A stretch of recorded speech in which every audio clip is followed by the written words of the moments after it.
everyone, welcome back to my YouTube channel. So, നമ്മൾ കോഴിക്കോട് എത്തിയിട്ട് ഞാൻ ശരിക്കും കോഴിക്കോട് വരാനുള്ള മെയിൻ റീസൺ എന്താണെന്ന് വെച്ച് കഴിഞ്ഞാൽ ചേട്ടൻ വന്നിട്ടുണ്ടായിരുന്നു. അതുപോലെ തന്നെ ഒരു റീസൺ മെയിൻ ആയിട്ടുള്ളതെന്ന് വെച്ച് കഴിഞ്ഞാൽ നമ്മുടെ കല്യാണം ഒക്കെ വരുവാണല്ലോ. സോ അതിൻ്റെ ഷോപ്പിങ്ങിൻ്റെ ഭാഗമായി എനിക്ക് കുറച്ചുകൂടെ ഐറ്റംസ് എടുക്കാനുണ്ടായിരുന്നു വെച്ച് കഴിഞ്ഞാൽ നമ്മുടെ തലേന്നത്തെ പ്രോഗ്രാമിന് കല്യാണത്തിൻ്റെ അന്നത്തെ തന്നെ കുറച്ചൊക്കെ സോർട്ടഡ് ആണ്, കൈൻഡ് ഓഫ് സോർട്ടഡ് ആണ്. പക്ഷെ തലേന്നത്തെ പ്രോഗ്രാമിന് രാത്രി എന്താണ് ഇടേണ്ടത് എന്നൊക്കെയുള്ള കൺഫ്യൂഷൻസ് ഉണ്ടായിരുന്നു. അപ്പം അതിന് വേണ്ടിയിട്ട് നമ്മൾ ഇന്ന് ഒരു ബൊട്ടീക്കിൽ പോയി അവന് വരച്ച് നോക്കി എന്തായിരിക്കും കറക്റ്റായിട്ട് ഉണ്ടാവുക എന്നൊക്കെയുള്ള നമുക്ക് കാണാം. അപ്പം ചേട്ടൻ്റെ ഇന്ന് ജസ്റ്റ് ഒന്ന് എന്തായിരിക്കും രസം ഉണ്ടാവാൻ നോക്കാൻ ഓർത്തു. അമ്മയ്ക്കാണെങ്കിലും എല്ലാവർക്കും നമുക്ക് 3 പേർക്കും കൂടെ എന്താണെന്നുള്ളത് നോക്കാം എന്നുള്ള രീതിയിലാണ് പോകുന്നത്. പൊഞ്ചി കുറച്ച് കഴിഞ്ഞിട്ടാണ് വരുന്നത്. അപ്പോൾ പൊഞ്ചി വരുന്ന വീഡിയോസൊക്കെ ഞാൻ ഇടുന്ന അറിയാമല്ലോ. അപ്പോൾ പൊഞ്ചി വന്നതിന് ശേഷമായിരിക്കും പൊഞ്ചിയുടെ തലേന്നുള്ള സംഭവങ്ങൾ നോക്കുന്നുണ്ടാവുക. അപ്പോൾ അതുകൊണ്ട് തന്നെ നമ്മൾ ഇപ്പോൾ നേരെ ഷോപ്പിങ്ങിനുമാണ്. ഞാൻ ഇച്ചിരി ലേറ്റ് ആയിട്ടുണ്ട്. ഞാൻ അമ്മയോട് 3:15 ഇറങ്ങാമെന്ന് പറഞ്ഞിട്ട് ഇപ്പോൾ 3:30 കഴിഞ്ഞു. ഞാൻ വഴക്കിട്ടിട്ടാണ് ഞാൻ ഇപ്പോൾ വരാമെന്ന് പറഞ്ഞിട്ട് കയറിപ്പോയത്. അപ്പം നമുക്ക് പതുക്കെ നേരെ ഷോപ്പിങ്ങിന് അങ്ങോട്ടേക്ക് പോകാം. എന്നിട്ട് എന്താണ് വരച്ച് എന്താണ് ഔട്ട്ഫിറ്റ് എന്നുള്ളത് ഞാൻ എക്സൈറ്റഡ് ആണ് ഗൈസ്. എന്തായിരിക്കും എങ്ങനെയായിരിക്കും വരിക എന്നുള്ളത്. അപ്പോൾ നമുക്ക് നേരെ അങ്ങോട്ട് പോയി നോക്കാം. അപ്പോൾ നമ്മളെല്ലാവരും പോവാണ്. അമ്മ ഇച്ചിരി മൂകതയിലാണ്. കാരണം എന്താണെന്ന് വെച്ച് കഴിഞ്ഞാൽ ഞാനും അമ്മയും കൂടെ ചെറിയ അടി ഉണ്ടായി. ഇങ്ങോട്ട് വാ. എന്താ നമ്മളിങ്ങനെ ഗൈസ്. അപ്പം നമുക്ക് പോവാം. ചേട്ടനാണ് വീഡിയോ എടുത്ത് തരുന്നത്.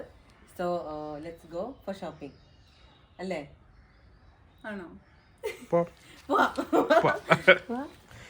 ഞാൻ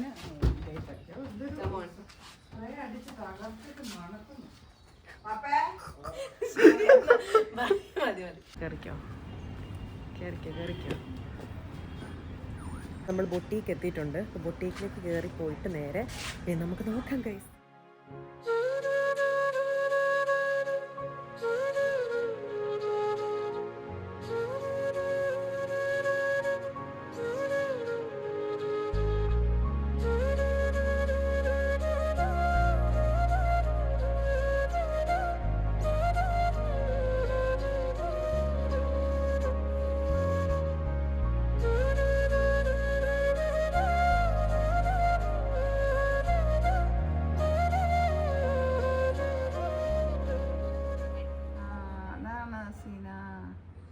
ഇതാണ് ഇട്ട് തന്നത്. ഇതായിട്ട് തന്നത്. യെസ്, ഇത് അതങ്ങനെയുള്ള നല്ലതായിരിക്കും അല്ലേ? ഇതൊരു പ്രത്യേക രസം, ഒരു കാണാത്തൊരു വെറൈറ്റി. അങ്ങനെ ഞാനും അമ്മയും കൂടെ തലേന്നിടാനുള്ള ഡിസൈൻസും കാര്യങ്ങളൊക്കെ നോക്കുന്ന സമയത്താണ് ഞാൻ തിരിഞ്ഞു നോക്കിയപ്പോൾ സൈഡിലാണെങ്കിൽ ഇങ്ങനെ ഇരിക്കുവാണ്, പാവമായിട്ട് അവിടെ ഇരിക്കുവാണ്. എന്താ പരിപാടി? ഞെട്ടിപ്പോയത്. പോസ്റ്റാണ്.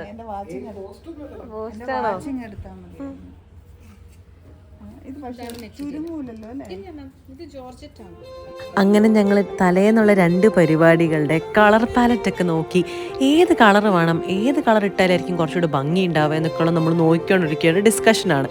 അപ്പോൾ ഇതാണ് ഞാൻ എൻ്റെ ഒരു ഹൽദി പോലത്തെ ഒരു ഫംഗ്ഷന് വേണ്ടിയിട്ടുള്ളൊരു ഔട്ട്ഫിറ്റ് വരച്ച് വെച്ചേക്കുന്നത്. പക്ഷേ ഇത് നമുക്ക് തയ്ച്ച് കിട്ടിയിട്ടില്ല. ഇത് ഫസ്റ്റ് ഷോപ്പിംഗ് ആണ്, നമ്മുടെ തലേ ദിവസത്തെ പരിപാടികളുടെ ഫസ്റ്റ് ഷോപ്പിംഗ് ആണ്. അപ്പോൾ നമ്മൾ എന്ത് മെറ്റീരിയൽ വേണം, എന്ത് ഡ്രസ്സ് വേണം, എങ്ങനെയായിരിക്കും നന്നാവുക എന്നുള്ളതൊക്കെ നമ്മൾ ഇട്ട് നോക്കി ഒന്ന് ട്രയൽ ചെയ്യുവാണ്. ഇനി ഇതാ നമ്മൾ തയ്ക്കാൻ കൊടുത്തതിന് ശേഷം ഔട്ട്ഫിറ്റ് കിട്ടിയാലേ നമുക്ക് അറിയുള്ളൂ നമ്മൾ ഉദ്ദേശിച്ച പോലെ എങ്ങനെയാണെന്നുള്ള രീതിയിൽ സെറ്റാക്കാൻ പറ്റത്തുള്ളൂ. അപ്പം അവിടെ ഒരു വലിയ മിററുണ്ട്. അപ്പോൾ ആ മിററിൻ്റെ അകത്ത് നമുക്ക് കറക്റ്റ് ഏതൊക്കെ കളറാണ്, എങ്ങനെയാണ് മാറ്റി ഡൈ ആയിട്ട് എന്നൊക്കെയുള്ള നോക്കിക്കഴിഞ്ഞാൽ നമുക്ക് മനസ്സിലാവത്തുള്ളൂ. അപ്പോൾ എനിക്കാണെങ്കിൽ 100 ഡൗട്ട്സ് ആണ്. പക്ഷേ അമ്മയുടെ അത്രയും ഡൗട്ട്സ് എനിക്കില്ല. ഞാൻ അമ്മേനെ വെച്ച് നോക്കുമ്പോൾ കമ്പയർ ചെയ്യുമ്പോൾ അതിനെക്കാട്ടും ഞാൻ കുറവാണ്. അപ്പോൾ ആ ഉണ്ണിച്ചേട്ടനാണെങ്കിൽ സൈഡിൽ നിന്നിട്ട് ഇങ്ങനെ നോക്കിക്കൊണ്ടിരിക്കുക, എന്താണ് ഇവിടെ നടക്കുന്നത്, ഷോപ്പിംഗ് ആണല്ലോ എന്നുള്ള രീതിയിൽ. അങ്ങനെ ഫൈനലി ഞങ്ങളൊരു ഡിസൈനിലേക്ക് എത്തിയിട്ടുണ്ട് കൺക്ലൂഷനായിട്ട്. ലൈക്ക് തലേ ദിവസം മധുരം വെപ്പ് പരിപാടിക്ക് എനിക്കൊരു വെറൈറ്റി ആയിട്ട് എന്തെങ്കിലും ചെയ്യണമെന്നുണ്ടായിരുന്നു. അപ്പോൾ എൻ്റെ മനസ്സിൽ കുറേ ഐഡിയാസ് ഉണ്ട്. പക്ഷെ അത് എങ്ങനെ ആയിരിക്കണം, എങ്ങനെ വന്നാലാണ് രസമാവുക എന്നൊക്കെയുള്ള നമ്മൾ വരച്ച് നോക്കുമ്പോഴാണല്ലോ. അപ്പോൾ എനിക്ക് ചേച്ചി വരച്ച് തന്നു. എന്നിട്ട് നോക്കിയപ്പോഴാണെങ്കിൽ I was like okay, I like it, I think I will on it എന്നുള്ള രീതിയായി. പക്ഷെ നമുക്ക് ഫൈനലായിട്ട് ഔട്ട്ഫിറ്റ് തിരിച്ച് കിട്ടുമ്പം നമുക്കറിയാം എന്തായിരിക്കും അവസ്ഥ, എങ്ങനെയായിരിക്കും ഭംഗി ഉണ്ടാവും എനിക്ക് ഇട്ട് കഴിഞ്ഞാൽ എന്നൊക്കെയുള്ളത് നമുക്ക് അപ്പം നോക്കാം. അപ്പം വെച്ചൊക്കെ നോക്കിയതിന് ശേഷം ഇനി അടുത്തതിലേക്ക് നമ്മൾ തംസ് അപ്പ് ചെയ്തതിന് ശേഷം പോവുകയാണ് ഗൈസ്.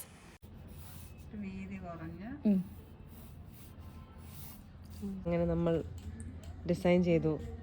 ഉണ്ണിച്ചേട്ടൻ ഇൻസ്റ്റാഗ്രാമിൽ തോണ്ടിക്കൊണ്ടിരിക്കുകയാണ് ഗൈസ്. നമുക്ക് വെറുതെ വിടാം, ഡിസ്റ്റർബ് ചെയ്യണ്ട. അമ്മ അങ്ങനെ ഡിസൈനൊക്കെ ചെയ്തതിന് ശേഷം ഇനിയുള്ളതെന്ന് പറഞ്ഞാൽ നമ്മൾ മെഷർമെൻറ്റ്സ് എടുക്കണമല്ലോ, കാരണം മെഷർമെൻറ്റ്സിലാണല്ലോ എല്ലാം കിടക്കുന്നത്. നമുക്ക് ഔട്ട്ഫിറ്റ് തിരിച്ച് കിട്ടുന്ന സമയത്ത് നമ്മുടെ എങ്ങനെയായിരിക്കും എന്നുള്ളതെല്ലാം ഡിപ്പെൻഡ് ചെയ്യുന്നതാണ്. അപ്പം മെഷർമെൻറ്റ്സ് എടുത്തുകൊണ്ടിരിക്കുമായിരുന്നു 2 ഡ്രസ്സിൻ്റെയും കേട്ടോ. അപ്പം നമ്മുടെ വെഡ്ഡിങ് ഡ്രസ്സ് ഓൾമോസ്റ്റ് കൺഫേംഡ് ആയിട്ടുണ്ട്. അത് ഞാൻ നിങ്ങളെ കാണിച്ചിട്ടില്ല, ഞാൻ ഓർത്തത് വെഡ്ഡിങ്ങിൻ്റെ അന്ന് കാണിക്കാം. അതാകുമ്പോൾ ഒരു കുഞ്ഞ് സർപ്രൈസൊക്കെ ആയിട്ടിരുന്നോട്ടെ എന്ന് ഓർത്തിട്ട്. അപ്പോൾ അമ്മയാണ് വീഡിയോ എടുത്തുകൊണ്ടിരുന്നത്. അമ്മയാണെങ്കിൽ ക്യാമറ വെച്ചിട്ട് അങ്ങോട്ട് തിരിയുന്നു ഇങ്ങോട്ട് തിരിയുന്നു, ഫുൾ സ്കിൽസ് ഇറക്കാൻ നോക്കുന്നതാണ് ഗേസ്. അപ്പോൾ അങ്ങനെ അവിടെ നമ്മൾ മെഷർമെൻറ്റ്സ് ഒക്കെ എടുത്തതിന് ശേഷം നിങ്ങൾ നേരെ ഹൈലൈറ്റിൽ പോയിട്ട് സിനിമ കാണുന്ന സമയത്ത് നമ്മൾ കുറച്ച് കുട്ടി സബ്സ്ക്രൈബേഴ്സിൻ്റെ ഒക്കെ ഉണ്ട്, അവരോടൊക്കെ സംസാരിച്ച് അവിടെ നിന്ന് ഇറങ്ങി. പിന്നെ അങ്ങനെ നമ്മൾ ഫൈനലി തിരിച്ച് വീട്ടിലെത്തിയേക്കുവാണ്. സിനിമ കണ്ട് ഫുഡൊക്കെ കഴിച്ച് എല്ലാത്തിനും ശേഷം നമ്മൾ തിരിച്ച് വീട്ടിലേക്ക് എത്തിയേക്കുവാണ്. അപ്പം ഇന്ന് ആക്ച്വലി നല്ലൊരു ദിവസമാണ്. നമ്മൾ രാവിലെ തന്നെ ആണെങ്കിലും സ്കൂളിൽ പോയിട്ടാണെങ്കിലും അതിനുശേഷം പിന്നെ ഷോപ്പിംഗ്, ഞാൻ പറഞ്ഞില്ലേ നമ്മൾ ഡിസൈനൊക്കെ ഒന്ന് സെറ്റാക്കി വെച്ചിട്ടുണ്ട്. പക്ഷെ എങ്ങനെയായിരിക്കും ആവുക എന്നുള്ളത് നമുക്ക് അവസാനം ഔട്ട്പുട്ട് കണ്ടതിന് ശേഷം എങ്ങനെയായിരിക്കും ഫിറ്റിംഗ് ഒക്കെ എനിക്ക് രസം ഉണ്ടാവുമോ എന്നൊക്കെയുള്ളത് അറിയുള്ളൂ. അപ്പോൾ അതിനൊക്കെ വേണ്ടി ഞാൻ വെയിറ്റിംഗ് ആണ് ശരിക്കും. അപ്പോൾ കല്യാണമൊക്കെ ഉണ്ടാവും ഞാൻ പറഞ്ഞില്ല, പക്ഷേ കല്യാണം കുറച്ച് കഴിഞ്ഞിട്ടാണ് നമുക്ക് ഇപ്പോഴായിരിക്കുമല്ലോ ഷോപ്പിങ്ങും പരിപാടികളൊക്കെ. അപ്പോൾ എന്തായാലും നന്നായിട്ട് വരും എന്നുള്ളൊരു വിശ്വാസത്തോടുകൂടെ ഞാൻ ഈ വ്ളോഗ് നിർത്തുകയാണ് ഗൈസ്. അപ്പം നെക്സ്റ്റ് വീഡിയോയിൽ പിന്നെ നമുക്ക് കാണാം. See the next video. By.